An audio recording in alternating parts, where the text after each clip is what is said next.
bienvenue sur Radio Gaston.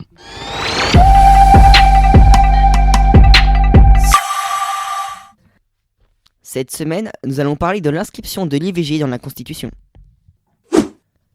Le lundi 4 mars, par 780 contre 72, les parlementaires de l'Assemblée nationale et du Sénat, réunis en congrès à Versailles, ont adopté une révision constitutionnelle.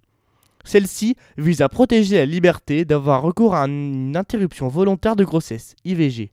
Le 8 mars dernier, une cérémonie ouverte aux Français a officialisé cette inscription dans la Constitution, qui coïncide avec la Journée internationale des droits des femmes. La loi détermine les conditions dans lesquelles s'exerce la liberté garantie à la femme d'avoir recours à une interruption volontaire de la grossesse. C'est la formulation qui sera désormais inscrite à l'article 34 de la Constitution. Avec 780 voix contre 72, les parlementaires réunis en congrès à Versailles le lundi 4 mars ont largement rempli la condition des 3/5 des suffrages exprimés nécessaires à l'adoption de toute révision constitutionnelle. À l'annonce des résultats par la présidente du Congrès, Yaël Braun-Pivet, la joie des parlementaires était à la hauteur de la portée historique et symbolique d'un tel vote. Fierté française, message universel, c'est féliciter le chef de l'État, Emmanuel Macron, peu après le vote positif des députés et des sénateurs. La France devient ainsi le premier pays au monde à inscrire formellement l'IVG dans sa constitution.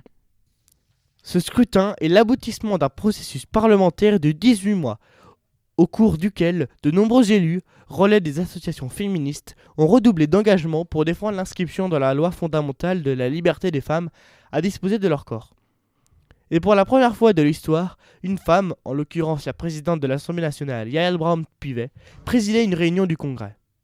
Cette révision constitutionnelle intervient près de 50 ans après le vote de la loi Veil, qui avait légalisé le recours à l'IVG. Cette loi du 17 janvier 1975, relative à l'interruption volontaire de grossesse, dite loi Veil, avait été préparée par Simone Veil, ministre de la Santé sous la présidence de Valéry Giscard d'Estaing. Voilà comment Simone Veil avait présenté ce projet devant l'Assemblée nationale le 26 novembre 1974. Je dis, avec toute ma conviction, l'avortement doit rester l'exception, l'ultime recours, pour des situations sans issue. Mais comment le tolérer, sans qu'il ne perde ce caractère d'exception, sans que la société paraisse l'encourager ? Je voudrais tout d'abord vous faire partager une conviction de femme. Je m'excuse de le faire devant cette assemblée, presque exclusivement composée d'hommes. Aucune femme ne recourt de gaieté de cœur à l'avortement. Il suffit d'écouter les femmes.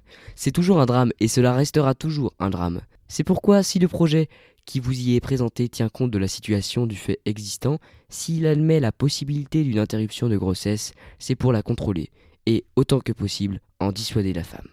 Après quelques 25 heures de débat animés par 74 orateurs, la loi est finalement adoptée par l'Assemblée le 29 novembre 1974, à 3h40 du matin, par 284 voix contre 189. La loi est promulguée le 17 janvier 1975 pour 5 ans à titre expérimental. Elle est reconduite sans limite de temps par une loi du 31 décembre 1979. Pour conclure au sujet du droit à l'IVG, Madame Braun-Pivet, s'adressant aux femmes du monde, a déclaré « Nous disons que nous les soutiendrons et que nous serons toujours à leur côté ».